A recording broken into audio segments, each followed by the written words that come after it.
بسم اللہ الرحمن الرحیم۔ السلام علیکم میرے عزیز ساتھیوں، میرے چینل کا نام ہے اسلامی معلومات اور میں آپ لوگوں کے لیے آج اپنی اسلامی معلومات کی ویڈیو شیئر کروں گی جو کہ ہے قرآن شریف کی سورہ فاتحہ۔ سب سے پہلے ہم اسٹارٹ کرتے ہیں پروگرام کا آغاز ایک حدیث سے، انما العلم بالتعلم، علم سیکھنے سے آتا ہے، لہٰذا ہمیں چاہیے کہ ہر وقت ہم مہد سے لہد تک علم حاصل کریں، ہر وقت ہر دم علم حاصل کرتے رہیں۔ میری آج کی صورت جو ہے، ہم نے جو آج صورت چوز کی ہے سورہ فاتحہ، اس کی ترجمہ اور تفسیر ہم آپ سے کریں گے۔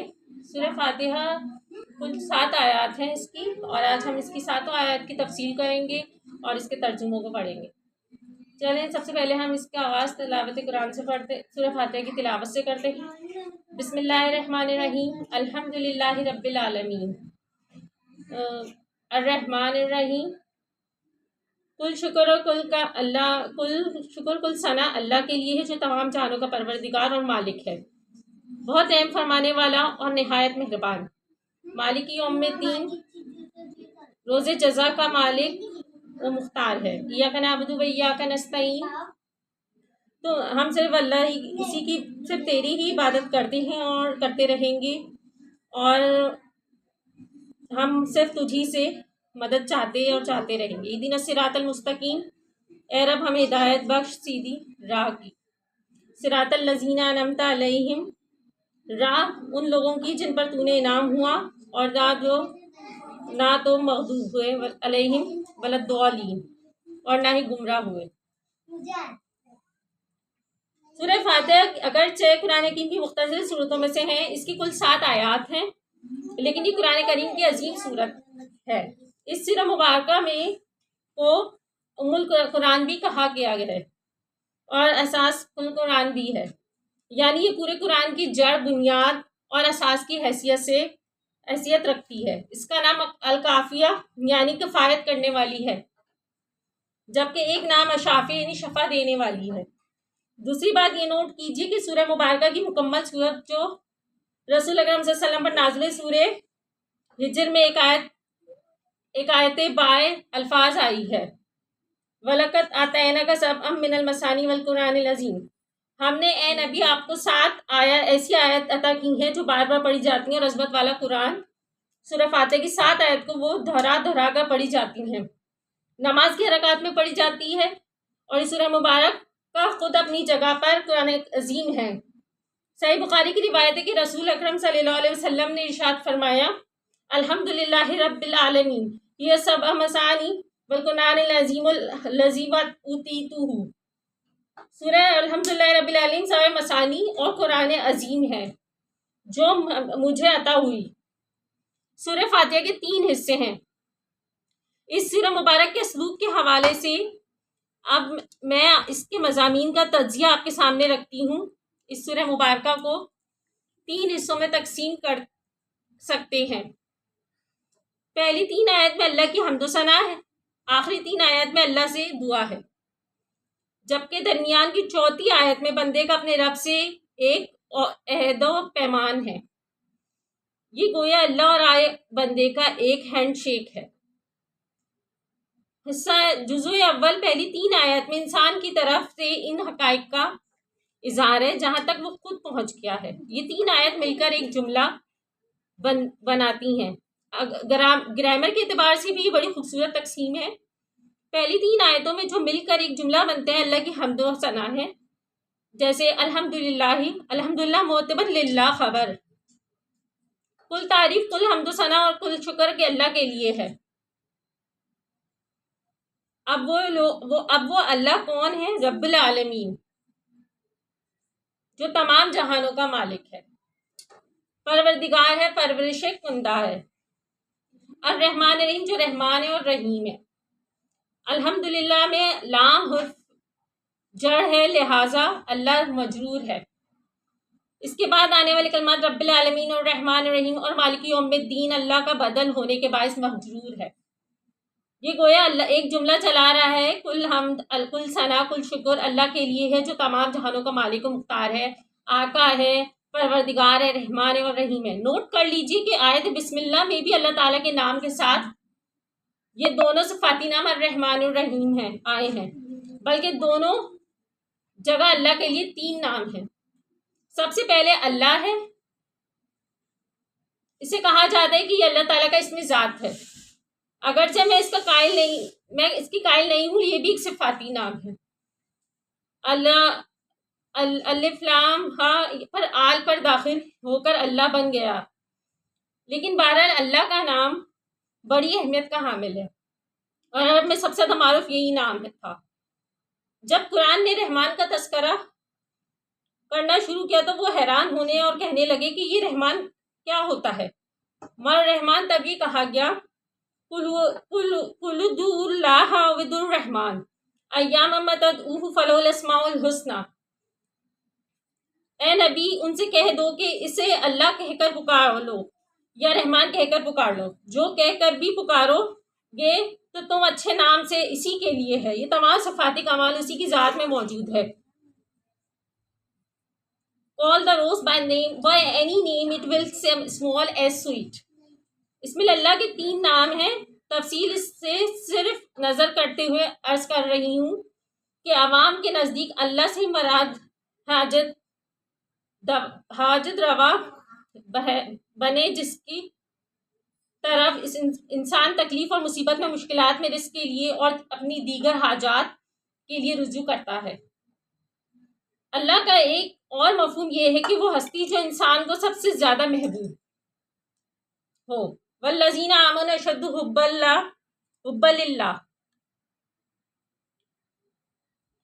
والذین آمنوا اشد حبا للہ، یہ صوفیہ کرام کا تصور ہے، یعنی جو اللہ کا یہ جو نام ہے یہ صوفیہ کرام کا حب للہ محبوب ہے ہم سب کو اللہ تعالیٰ کا سب سے زیادہ، اور یہ صوفیہ کرام کا بھی تصور ہے۔ اور ایک ہے فلسفہ کا تصور کہ اللہ وہ ہستی ہے جس کی کرنا سے کوئی واقف نہیں ہو سکتا، اور یہ فلسفہ جو فلسفے کے لحاظ سے یہ تصور ہے کہ اللہ وہ ہستی ہے جس کی کن سے کوئی واقف نہیں ہو سکتا، یعنی اس کی غیب کی خبریں اور جو وہ جانتا ہے وہ ہم عام انسان نہیں جان سکتے۔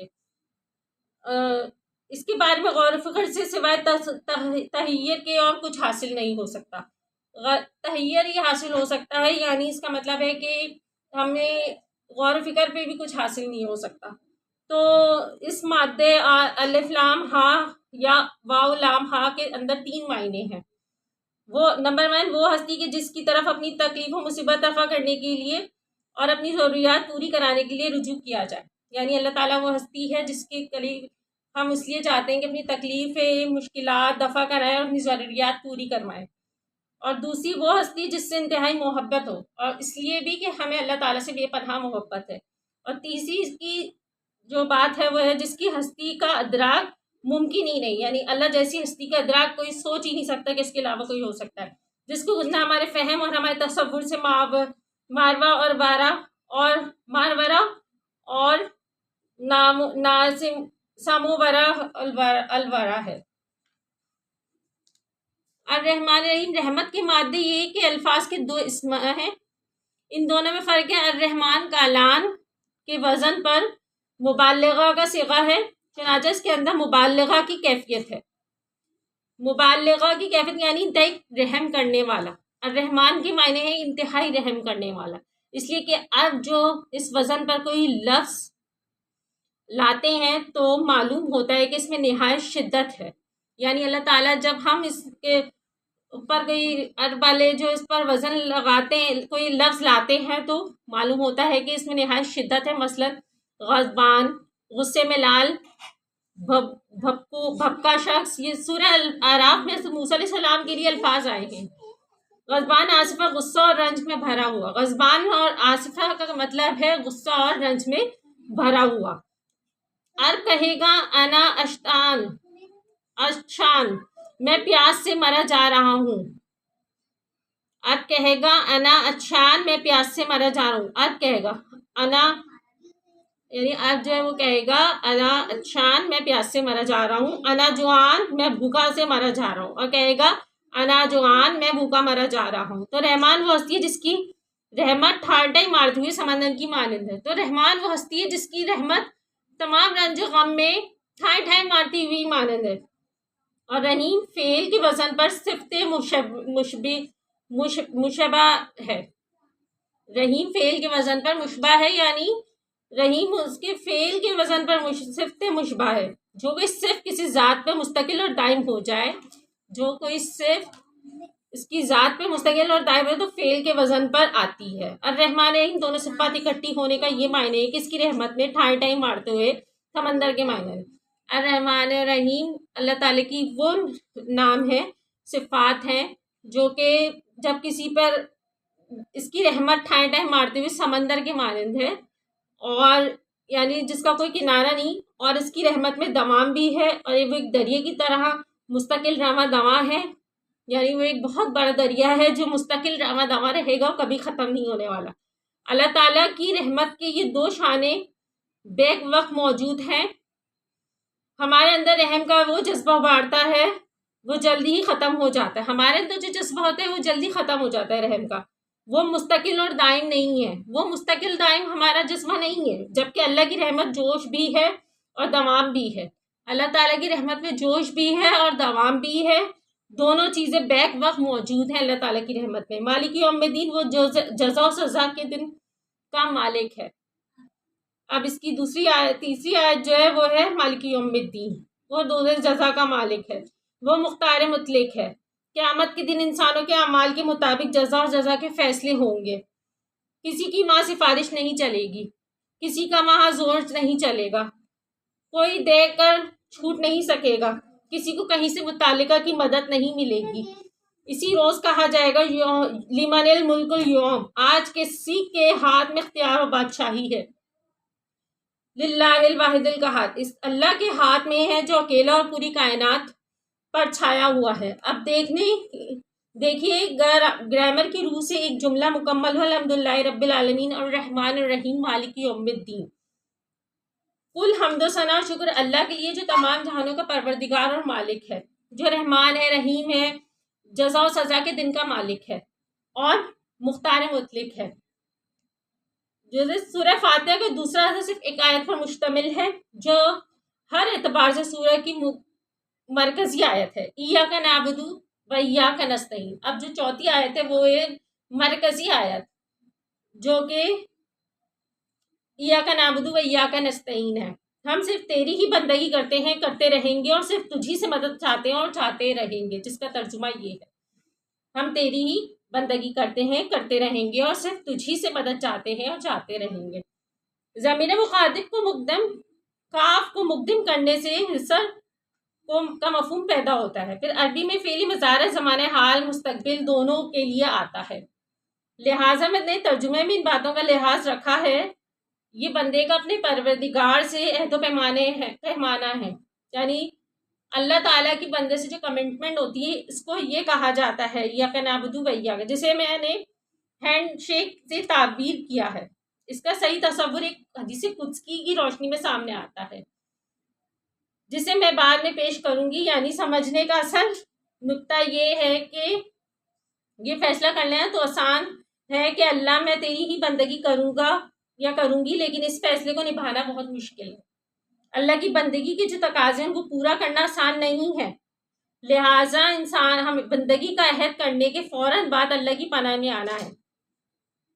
یعنی ہم جب اللہ کی بندگی کا عہد کریں تو اللہ کی پناہ مانگے کہ ہمیں اب گناہوں سے بچا، کہ اللہ میں زمن میں تیری ہی مدد چاہتا ہوں یا چاہتی ہوں، کہ ہم اب تیری ہی مدد چاہتے ہیں یا چاہتی ہوں. فیصلہ میں نے کر لیا ہے کہ تیری ہی بندگی کروں گی یا کروں گا، اور اس کا وعدہ کر رہی ہوں، لیکن اس پر کاربند رہنے کے لیے مجھے تیری مدد کی ضرورت ہے. چنانچہ رسول اللہ صلی اللہ علیہ وسلم کے اسکار معصورات میں ہر نماز کے بعد آپ کا ایک ذکر یہ بھی ہے ربی آنینی. یعنی نبی صلی اللہ علیہ وسلم جب نماز پڑھتے تھے تو آپ صلی اللہ علیہ وسلم کے ذکر و اسکار میں ہر نماز کے بعد ایک ذکر کیا جاتا تھا، جو یہ ہے ربی انی علی ذکری کا وشکوری کا وحسن عبادی کا. پروردگار میں میری مدد فرما کہ میں تجھے یاد رکھ سکوں، تیرا شکر ادا کر سکوں، اور تیری بندگی حسن طریقے سے بجا لاؤں. تیری مدد کے بغیر میں یہ نہیں کر سکوں گا. یعنی نبی پاک صلی اللہ علیہ وسلم اللہ تعالیٰ سے مدد مانگتے تھے کہ اللہ تعالیٰ میرے کو اپنے دین پہ ثابت قدم رکھ اور مجھے اس طرح بنا کہ میں تیری ہدایت کے مطابق چلوں اور جیسا تو چاہتا ہے ویسی ہی چلوں. اب یہ ایاک نعبد و ایاک نستعین جو ہم جو چوتھا آیت ہے سورہ فاتحہ کی، اس میں یہ بیان کر رہے ہیں کہ جب بھی آپ کی اس آیت کو پڑھیں تو آپ کے اوپر ایک کیفیت طاری ہو جاتی ہے، ہونی چاہیے کہ پہلے کبھی طاری ہو جائے کہ اللہ میں تیری بندگی کا وعدہ کر رہا ہوں، میں نے ارادہ تو کر لیا ہے کہ تیرا بندہ بن کر زندگی گزاروں گا یا گزاروں گی، میں تیری جناب میں اس کا اقرار کر رہی ہوں، لیکن اے اللہ میں تیری مدد کی محتاج ہوں، تیری صرف طرف سے توفیق ہوگی، تعاون ہوگا، نصرت ہوگی، تبھی میں یہ عہد و پیمانہ کر سکوں گی، ورنہ نہیں. یعنی اللہ تعالیٰ چاہے گا تبھی میں یہ عہد پورا کر سکوں گی، ورنہ میں نہیں. ایاک نعبد و ایاک نستعین آیت 1 ہے لیکن جملے 2 ہیں. ایاک نعبد مکمل جملہ فعلیہ انشائیہ، اور ایاک نستعین دوسرا جملہ بیچ میں عطف داؤ ہے. اس سے پہلے سورہ مبارکہ میں کوئی عطف نہیں آیا ہے، اس لیے کہ اللہ تعالیٰ کی ساری صفات اس کی ذات میں بیک وقت موجود ہیں. یہاں صرف عطف آ گیا، اے اللہ ہم تیری ہی بندگی کرتے ہیں اور کرتے رہیں گے اور تجھی سے مدد مانگتے رہیں گے. ہمارا سارا دار و مدار کو توکل تجھی پر ہے.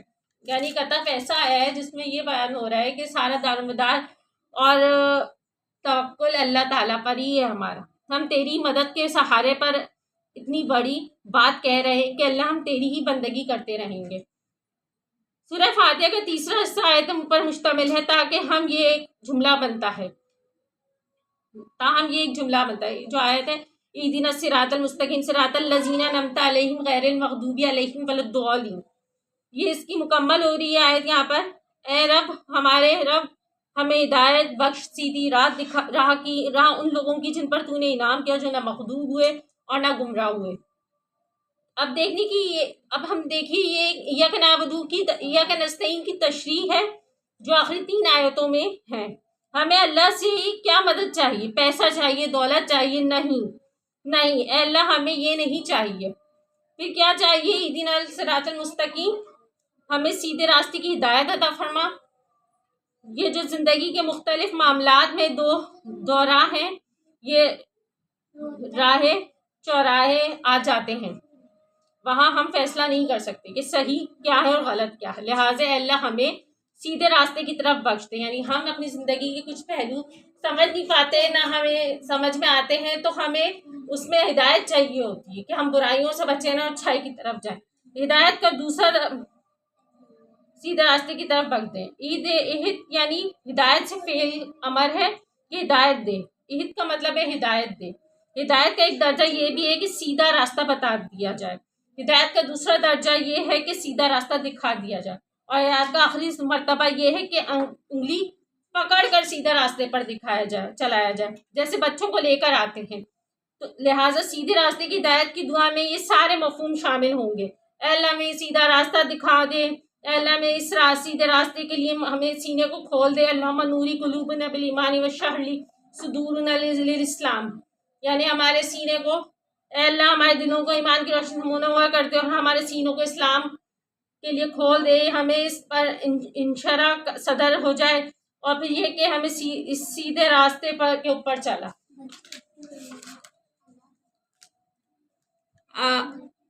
یعنی اللہ تعالیٰ سے جب تک ہم ہدایت نہیں مانگیں گے ہمیں ہدایت نہیں ملے گی. آخر میں 2 حدیث قدسی پیش کر رہی ہوں جس میں سورہ فاتحہ کو صلاۃ نماز قرار دیا گیا ہے. یہ مسلم شریف کی روایت ہے اور حضرت ابو ہریرہ رضی اللہ تعالیٰ عنہ کے اس کے راوی ہیں. وہ بیان کرتے ہیں کہ میں نے رسول اللہ صلی اللہ علیہ وسلم کو ارشاد فرماتے ہوئے سنا کہ اللہ تعالیٰ فرماتا ہے قسمت الصلاۃ بینی و بین عبدی مسالا فاذا قال العبد الحمد للہ رب العالمین قال اللہ تعالی حمدانی عبدی واذ قال الرحمن الرحیم قال اثنا علی عبدی واذا قال مالک یوم الدین قال مجدانی عبدی وقال من فود الی عبدی فاذا قال ایاک نعبد و ایاک نستعین قال هذا بینی و بین عبدی و نعبدی مسالہ فاذا قال اهدنا الصراط المستقیم مالک یوم صراط الذین انعمت علیہم غیر المغضوب علیہم ولا الضالین قال هذا لعبدی ولعبدی مصالح. میں نے نماز کو اپنے بندوں کے درمیان، اس کا ترجمہ یہ ہے کہ میں نے نماز کو اپنے بندوں کے درمیان 2 برابر حصوں میں تقسیم کر دیا ہے. اس کا نصف حصہ میرے لیے اور نصف حصہ میرے بندے کے لیے ہے، اور میرے بندے کو وہ عطا کیا گیا ہے جو اس نے طلب کیا. جب بندہ کہتا ہے الحمدللہ رب العالمین، تو اللہ فرماتے کہ میرے بندے نے میری حمد کی، میرا شکر ادا کیا. جب بندہ کہتا ہے الرحمن الرحیم، تو اللہ تعالیٰ فرماتا ہے کہ میرے بندے نے میری ثنا کی. جب بندہ کہتا ہے مالک یوم الدین، تو اللہ فرماتا ہے کہ میرے بندے نے میری بزرگی اور میری بڑائی بیان کی. اور ایک مرتبہ آپ صلی اللہ علیہ وسلم نے یہ بھی فرمایا میرے بندے نے اپنے آپ کو میرے سپرد کر دیا. گویا یہ پہلا حصہ کل اللہ کے لیے ہے. پھر جب بندہ کہتا ہے ایاک نعبد و ایاک نستعین، تو اللہ تعالیٰ فرماتے ہیں کہ یہ حصہ میرے اور میرے بندے کے مابین مشترک ہے. یعنی جب بندہ کہتا ہے ایاک نعبد و ایاک نستعین، تو یہ بندہ اور اللہ کے درمیان کا حصہ ہے. اور میں نے اپنے بندے کو بخشا جو اس نے مانگا، تو اللہ تعالیٰ اس کو بخشتا ہے جو وہ مانگتا ہے. گویا حصہ ایک قول اقرار اور عہد و مساق ہے. اسی میں نے کہا تھا کہ یہ اللہ اور بندے کے درمیان ہینڈ شیک ہے. یہ ایک ایسا حصہ ہے ایاک نعبد و ایاک نستعین کہ اللہ اور بندہ ہینڈ شیک جیسے کرتے ہیں، وہ یہ پہلو ہوتا ہے. پھر جب بندہ کہتا ہے اہدنا الصراط المستقیم صراط الذین انعمت علیہم غیر المغضوب علیہم ولا الضالین، تو اللہ تعالیٰ فرماتا ہے کہ یہ وہ حصہ ہے کہ کل کا کل میرے بندے کے لیے ہے، اور میرے بندے نے جو کچھ مجھ سے طلب کیا میں نے اسے بخشا.